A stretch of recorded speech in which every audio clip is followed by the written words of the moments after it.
पदाय कृष्ण प्रेष्ठाय भूतले श्रीमते भक्तिवेदांता स्वामी नामे सारस्वती देवे गौरवाणी प्रचारिणे निर्विशेषा शून्यवादी पाश्चात्य देशतारिणे वाञ्छाकल्पतरुभ्यश्च कृपा सिन्धुभ्येव च पतितानां पावनेभ्यो वैष्णवेभ्यो नमो नमः। नमो महावदन्याय कृष्णप्रेमप्रदायते कृष्णाय कृष्णचैतन्य नाम्ने गौरत्विषे नमः। हे कृष्ण करुणा सिन्धो दीनबन्धो जगत्पते गोपेशा गोपिका कान्ता राधा कान्ता नमोस्तुते। तप्तकाञ्चन गौरांगी राधे वृन्दावनेश्वरी वृषभानुसुते देवी प्रणमामि हरिप्रिये। नीलाचल निवासाय नित्याय परमात्मने बलभद्रा सुभद्राभ्यं जगन्नाथाय ते नमः। जय श्री कृष्ण चैतन्य प्रभु नित्यानंद श्री अद्वैत गदाधर श्रीवासदि गौरभक्तवृंद। हरे कृष्णा कृष्णा कृष्णा हरे हरे हरे राम राम राम हरे हरे। मोकं करोति वाचालं लंगायते गिरिं यत्कृपातमहं वन्दे श्रीगुरु दीनतारिणं परमानन्दमाधवं श्रीचैतन्यईश्वरम्। हरे Krishna, welcome to Shrimad Bhagavatam class जपा सेशन। సో ఎస్టర్డే మనం మైండ్ గురించి చర్చించుకున్నాం, ఫంక్షన్స్ ఆఫ్ ద మైండ్, ఏ విధంగా మైండ్ అనేది పనిచేస్తుంది, మైండ్ మెకానిజం, మన యొక్క అంతఃకరణలో మనసు, బుద్ధి, అహంకారము, చిత్తము, కలుషితమైనటువంటి చిత్తము ఉంటాయన్నమాట. కాబట్టి ఈ అంతఃకరణలో ఈ విధంగా మైండ్ అనేది, ఈ మనస్సు అనేది మిథ్యాహంకారానికి సపోర్ట్ చేస్తుంది అనమాట, సెక్యూరిటీ లాగా. కాబట్టి మిథ్యాహంకారం భౌతిక ప్రపంచంలో జీవుడికి నేనే స్వామిని, నేనే ప్రభువుని, నేనే భోక్తని, నేనే ఎంజాయర్ని అనేటువంటి ఫీలింగ్ తో మిథ్యాహంకారం ఉంటుందన్నమాట. కాబట్టి ఆ మిథ్యాహంకారానికి మైండ్ సపోర్ట్ చేస్తుంది అనమాట. ఎవరైతే తనని తిడితే శత్రువుగా భావించి రైజ్ అవుతుంది అనమాట. ఎవడన్నా తిట్టడానికి పొగిడితే మైండ్ వచ్చేసి ఆ వ్యక్తిని చాలా తెలియని వాడిగా భావిస్తుంది అనమాట, నన్ను అర్థం చేసుకున్నాడు అని చెప్పేసి. ఈ విధంగా మైండ్ అనేది మీడియా అనమాట. మైండ్ అనేది ఒక సెక్యూరిటీగా పనిచేస్తుంది. అంతేకాదు, మైండ్ అనేది వయా మీడియా అనమాట. పడుకున్నప్పుడు, లేచినప్పుడు, లేచి ఉన్నప్పుడు, రెండు సమయాల్లో కూడా మైండ్ అనేది వయా మీడియం అంట. అంటే రాత్రి పడుకున్నప్పుడు కూడా స్వప్నంలో మనం కొన్నిసార్లు చెడు స్వప్నాలు, కొన్నిసార్లు మంచి స్వప్నాలు చూస్తాం. కాబట్టి చెడు స్వప్నమైనా మంచి స్వప్నమైనా అక్కడ నిజమైన ఆనందము లేదా దుఃఖం అంటూ ఏమీ లేదు, అదంతా ఇమాజినేషన్, కల్పన. సో అదేవిధంగా మైండ్ కూడా ఈ భౌతిక ప్రపంచంలో ఇది ఆనందము, ఇది దుఃఖం అనేది కల్పించుకుంటుందంట. కాబట్టి యాక్చువల్గా ఆనందము, దుఃఖము, ప్లెజరు, పెయిన్, హ్యాపీనెస్, డిస్ట్రెస్ ఇవన్నీ కూడా మైండ్ కల్పించుకున్నవి అనమాట. కాబట్టి ఈ విధంగా మైండ్ అనేది పనిచేస్తుంది. ఈ అంతఃకరణలో ఉన్నటువంటి 4 అంశాలలో మైండ్ అనేది అన్నిటికన్నా స్థూలమైంది. దాని తర్వాత బుద్ధి అనేది బుద్ధిగా ఇంకా సూక్ష్మమైంది, బుద్ధి కన్నా అహంకారం ఇంకా సూక్ష్మమైంది అనమాట. అలా సూక్ష్మత అనేది పెరుగుతుంది అనమాట, పైకి వెళ్తుంది బుద్ధి. సో మైండ్ కాబట్టి అంతేకాదు, మనం ఏం చర్చించుకున్నామంటే మైండ్ అనేది అహంకారము సత్వగుణం యొక్క కాంటాక్ట్ లోకి వచ్చినప్పుడు అది మనసుగా మారుతుంది అనమాట, మైండ్గా మారుతుంది అనమాట. అదే మిథ్యాహంకారము రజోగుణం యొక్క కాంటాక్ట్ లోకి వచ్చినప్పుడు అది బుద్ధిగా పరివర్తన చెందుతుంది. కాబట్టి ఈ మిథ్యాహంకారం యొక్క ఇవి ప్రొడక్ట్స్ అనమాట, ఉత్పత్తులే. మిథ్యాహంకారం నుంచే పుట్టాయి మనస్సు, ఈ బుద్ధి అనమాట. కాబట్టి మనస్సు యొక్క తీరు, పనిచేసే విధానం, మనస్సు యొక్క ప్రవర్తన, మనస్సు ఏంటనేది మనం అర్థం చేసుకున్నాం.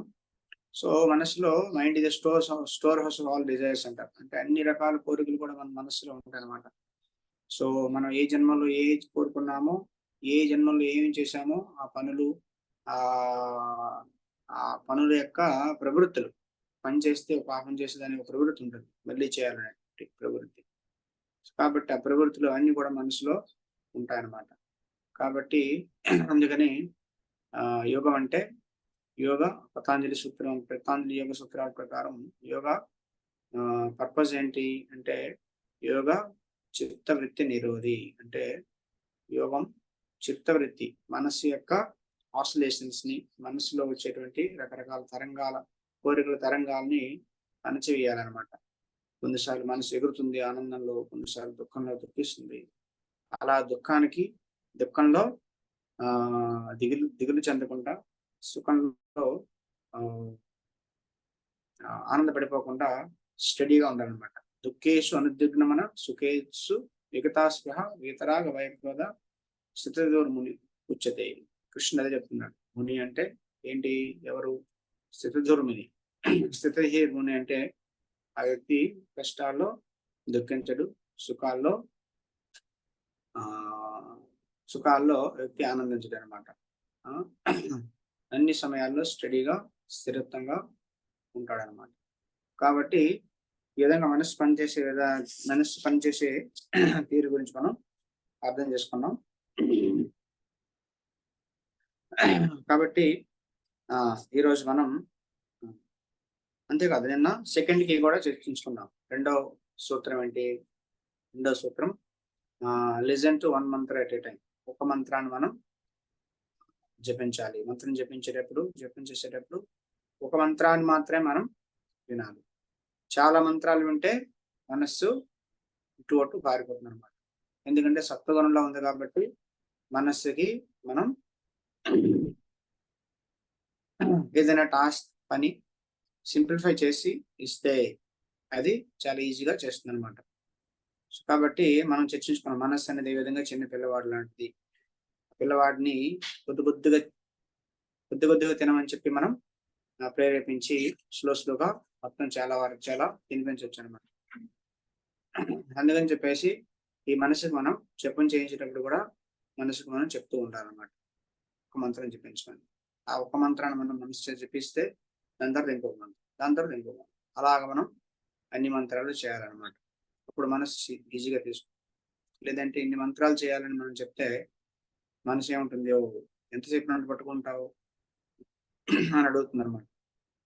కాబట్టి మనసుకు అసలు స్టడీగా ఉండాలని ఉండదు.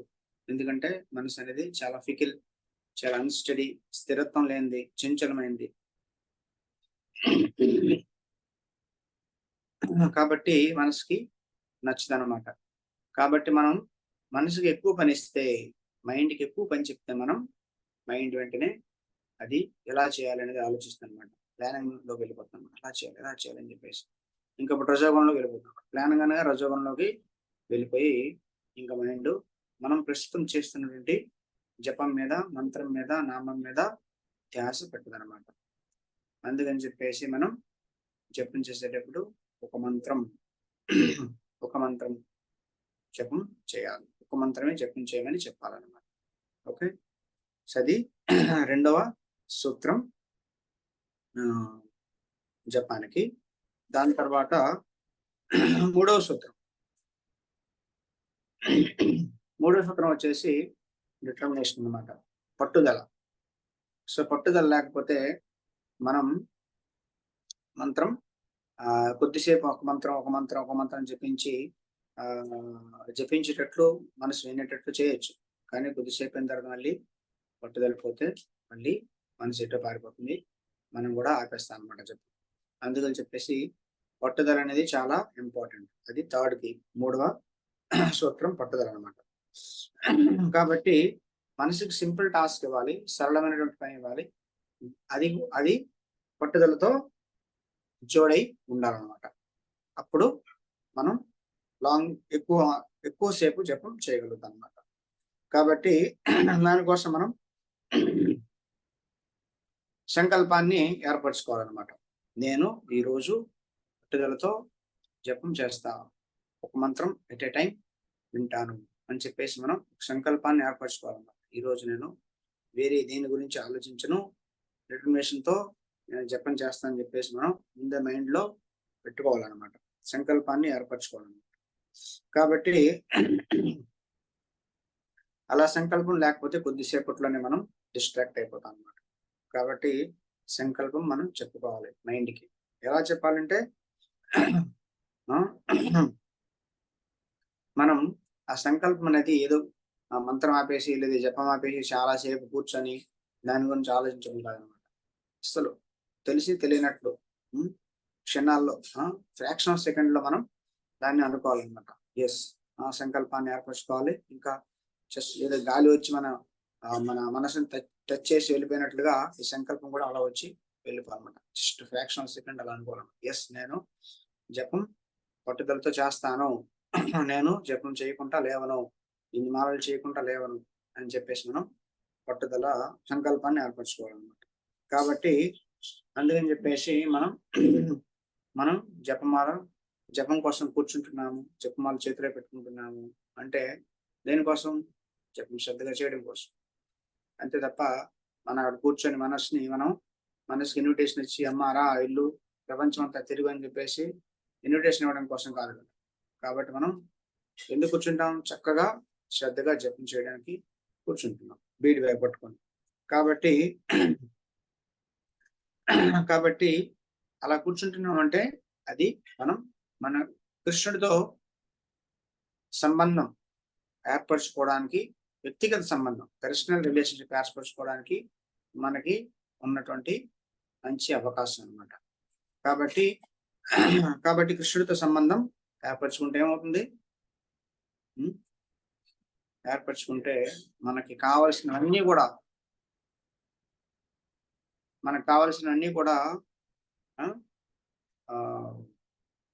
మన కోరికలన్నీ కూడా తీరిపోతాయి అన్నమాట. భౌతికమైన కోరికలైనా, ఆధ్యాత్మిక కోరికలైనా. ఆఫ్ కోర్స్ భౌతికమైన మనం కోరుకోకూడదు. ఏం కావాలనుకున్నా అన్ని మనకి జరిగిపోతాయి అన్నమాట. అది మనం హరినామం సరిగా చేయగలిగితే, హరే కృష్ణ మంత్రం మనం సరిగా శ్రద్ధతో ధ్యాసతో చేయగలిగితే అన్నమాట. కాబట్టి మనం ఒకేసారి ఒక్క మంత్రం వినాలి, ఈ సంకల్పాన్ని ఏర్పరచుకోవాలి. కాబట్టి మనం అంతకన్నా ఎక్కువ మంత్రం చేయాలి, లేదా 16 మాలలు చేయాలి, లేదంటే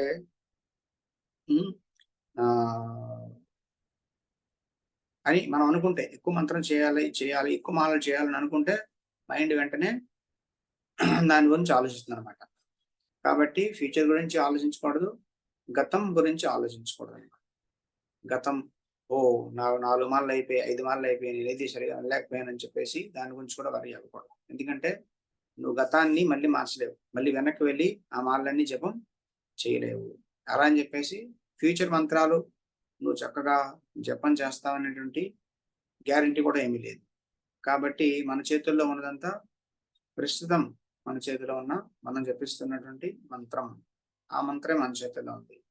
కాబట్టి ఒక్క మంత్రాన్ని మనం జపించగలిగితే, వినగలిగితే, జపించడం కాదు జపిస్తాం, వినగలిగితే, సో ఒక్క మంత్రాన్ని మనం వినగలిగితే మన జీవితం సక్సెస్ అయినట్టు.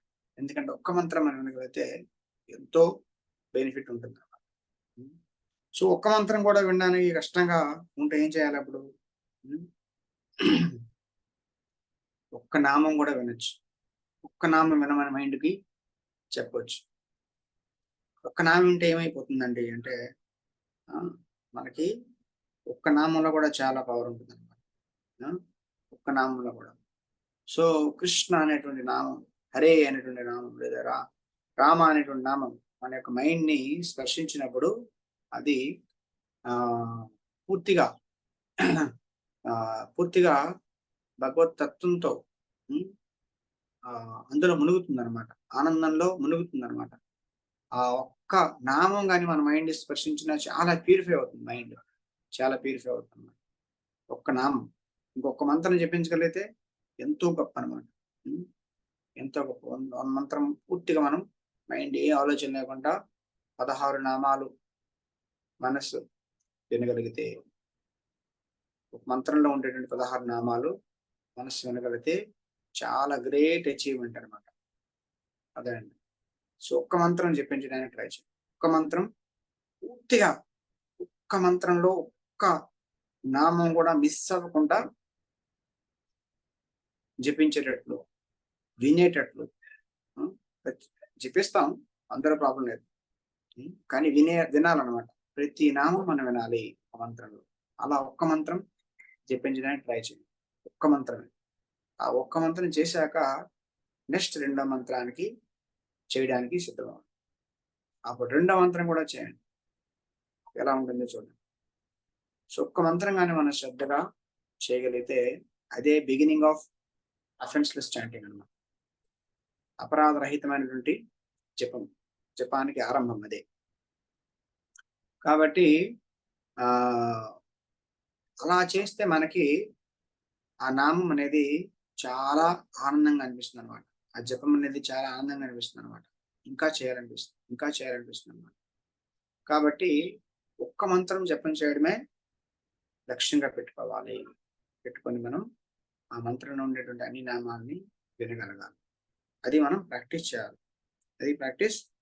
చేయాలన్నమాట. కాబట్టి అలా కానీ మనం చేయలేకపోతే మనం అపరాధాలతో జపం చేసి హరే కృష్ణ హరే కృష్ణ కృష్ణ లైక్ దట్ అలా చేస్తే మనం అలా జపం చేస్తే అపరాధాలతో చేస్తే సరిగా వినకపోతే ఏమవుతుంది? అపరాధాలతో కూడిన జపం. అలా అపరాధాలతో నువ్వు ఒక జన్మ కాదు, 2 జన్మలు కాదు, 100 జన్మలు జపం చేసినా మనకి కృష్ణ ప్రేమ రాదు. మన భక్తిలో ముందుకి వెళ్ళలేము.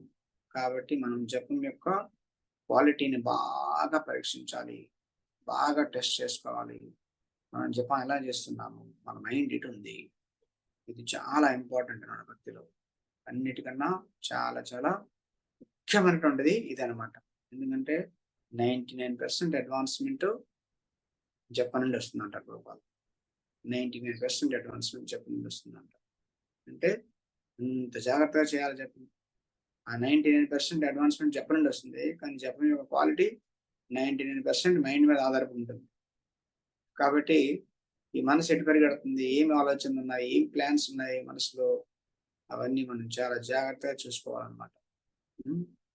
కాబట్టి ఇలా ఎన్ని జన్మలు చేసినా, అపరాధంతో చేస్తే ఎన్ని జన్మలు చేసినా మనకి కృష్ణ ప్రేమ అనేది రాదు. కాబట్టి మనం సో 3వ కీ వచ్చేసి పట్టుదల, డిటర్మినేషన్ చెప్పుకున్నాం. ఓకే. దాని తర్వాత 4వ కీ, 4వ సూత్రం ఏంటంటే మనస్సు యతో నిశ్చలతి మనశ్చంచలం స్థిరం తతోస్తత నియమేత ఆత్మని ఏవ వశం నయేత్.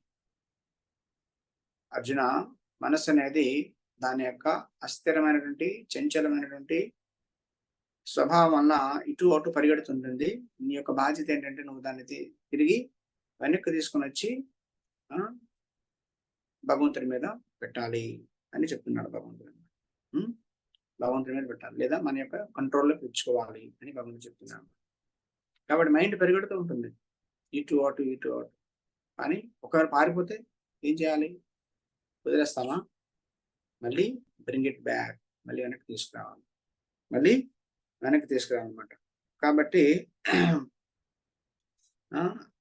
మైండ్ అనేది ఫ్లిక్కరింగ్, నిశ్చలం, అస్థిరం. కాబట్టి మనం సంకల్పం తీసుకొని ఎస్, మైండ్ ఒకవేళ వెనక్కి వెళ్ళిన నేను తిరిగి తీసుకుని వచ్చి మళ్ళీ జపం మీద పెడతానని చెప్పేసి మనం అనుకోవాలి.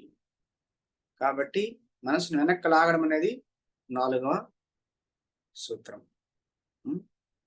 5వ సూత్రం వచ్చేసి డిటాచ్మెంట్ అనమాట, అంటే వైరాగ్యం.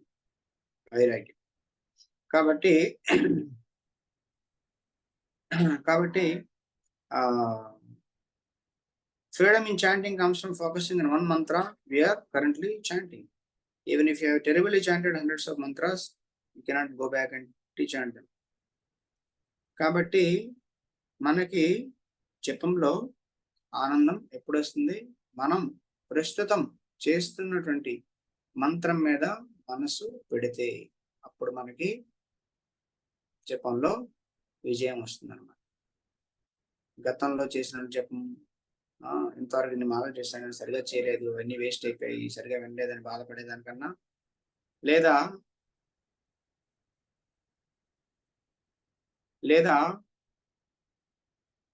ఫ్యూచర్ లో ఈ మంత్రాలను చేయలేకపోతే నేను నెక్స్ట్ మంత్రం అట్లీస్ట్ 4 రౌండ్స్ 6 రౌండ్స్ అయ్యాయి, ఇంకా 10 రౌండ్స్ ఉన్నాయి, 10 రౌండ్స్ బాగా చేస్తా, 10 రౌండ్స్ బాగా చేస్తా అని చెప్పేసి మైండ్ ఆ 10 రౌండ్స్ గురించి ఊహిస్తుంది, లేదా గతం గురించి బాధపడుతుంది. కానీ ప్రస్తుతం ఉన్నటువంటి మంత్రం గురించి వినట్లేదు అనమాట. కాబట్టి మనకి డిటాచ్మెంట్ కావాలన్నమాట. డిటాచ్మెంట్ అంటే గతం గురించి మర్చిపోవాలి. ఎన్ని మాటలు చేసి ఎలా చేసి అసలు ఫర్గెట్ అవుతాయి, పూర్తిగా మర్చిపో. ఫ్యూచర్ ఎలా చేస్తా నీ చేతులు లేదు. కాబట్టి నీ దగ్గర ఉన్నది ప్రస్తుతం జపం చేస్తున్నటువంటి మంత్రం. కాబట్టి మనం దాని గురించి ఆలోచించాలి. ఫ్యూచర్ గురించి ఆలోచించకూడదు, గతంలో చేసిన మాటల గురించి ఆలోచించకూడదు.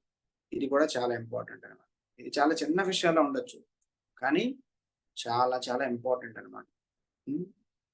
వైరాగ్యం అనేది ఇంపార్టెంట్ అనమాట. సో డిటాచ్మెంట్ చాలా ఇంపార్టెంట్. ఆ డిటాచ్మెంట్తో మనం ఫ్యూచర్ గురించి ఆలోచించము, గతం గురించి ఆలోచించము, అక్కడే ఉండగలుగుతాం అనమాట. పోతే పోయి ఎన్ని మాటలు, నేను దాని నుండి మార్చలేను, అయిపోయింది. ఫ్యూచర్ నా చేతులు లేదు. మిగతా మాలన్నీ బాగా చేస్తానా లేదా నా చేతులు లేదు. కానీ ఇప్పుడు నేను చేస్తున్నటువంటి మంత్రం నేను బాగా చేసే అవకాశం నాకు ఉంది. కాబట్టి ఒక మంత్రాన్ని నేను చేస్తా అని చెప్పేసి ఆ మంత్రం చేయాలి. దాని తర్వాత నెక్స్ట్ మంత్రం, వచ్చే మంత్రం ప్రజెంట్ మంత్రం అవుతుంది. కాబట్టి దాన్ని కూడా అలానే చేయాలన్నమాట. ఈ విధంగా పట్టుదలతో మనం జపం చేయాలన్నమాట. కాబట్టి సో కొన్నిసార్లు భక్తులు జపం చేసేటప్పుడు హరే కృష్ణ కృష్ణ కృష్ణ హరే హరే, హరే రామ రామ రామ హరే హరే.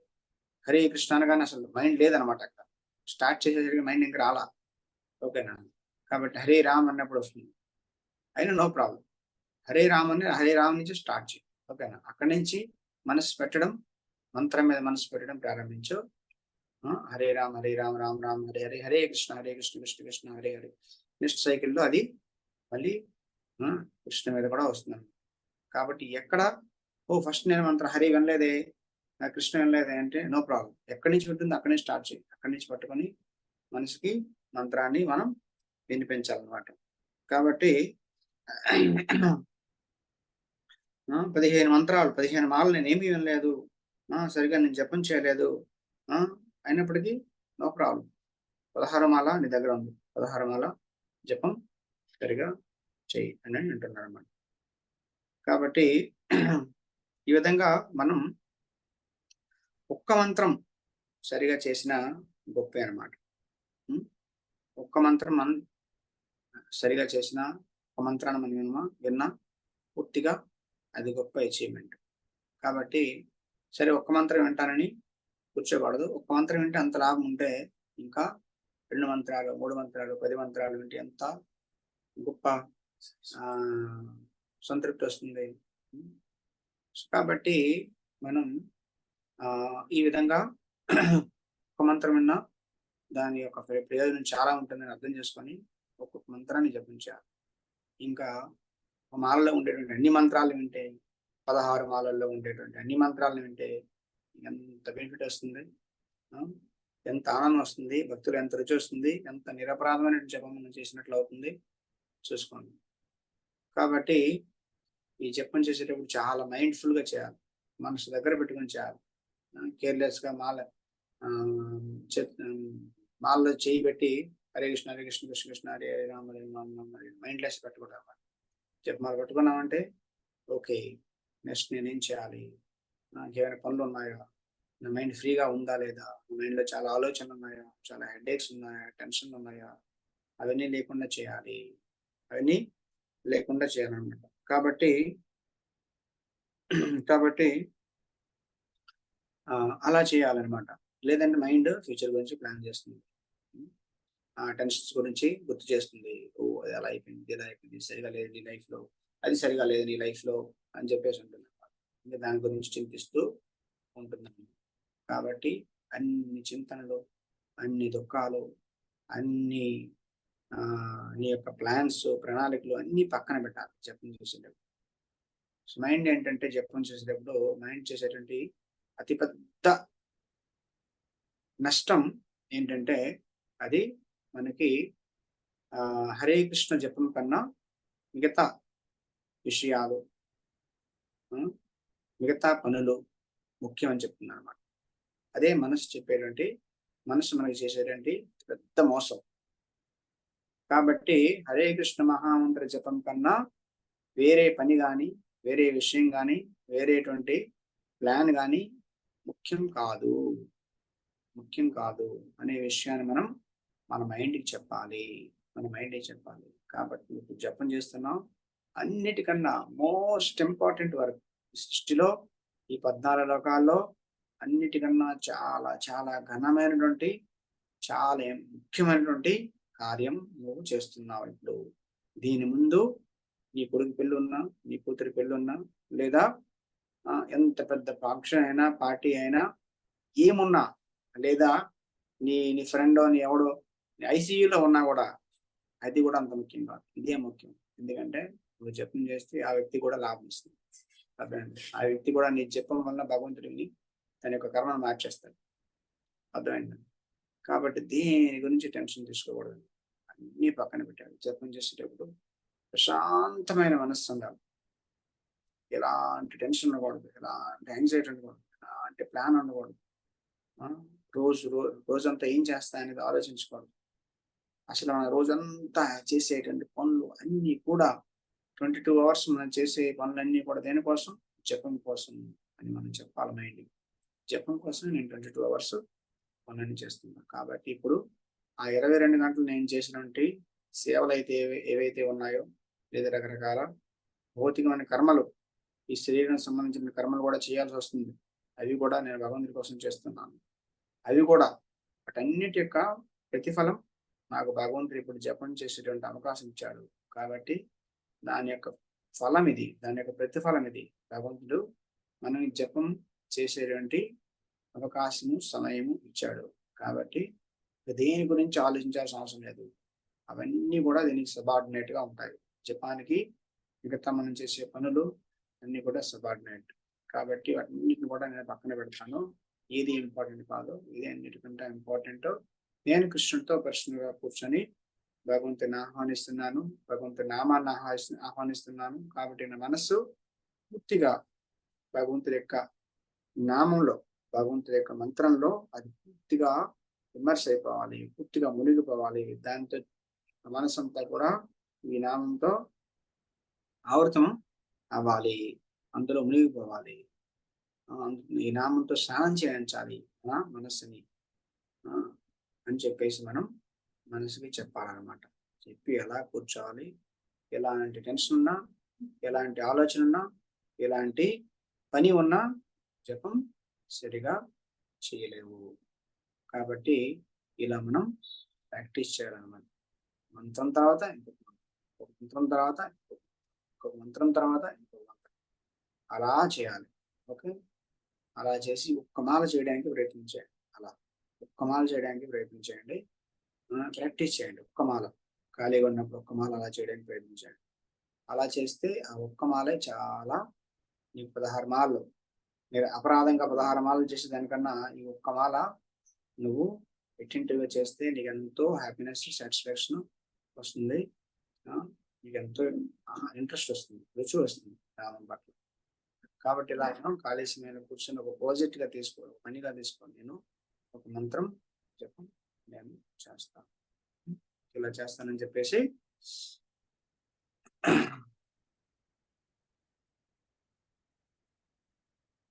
అని చెప్పేసి మనం కన్విన్స్ చేయాలన్నమాట. ఓకే, హరే కృష్ణ కృష్ణ కృష్ణ హరే హరే, హరే రామ రామ రామ హరే హరే. శ్రీ హరినామ ప్రభు కీ జై.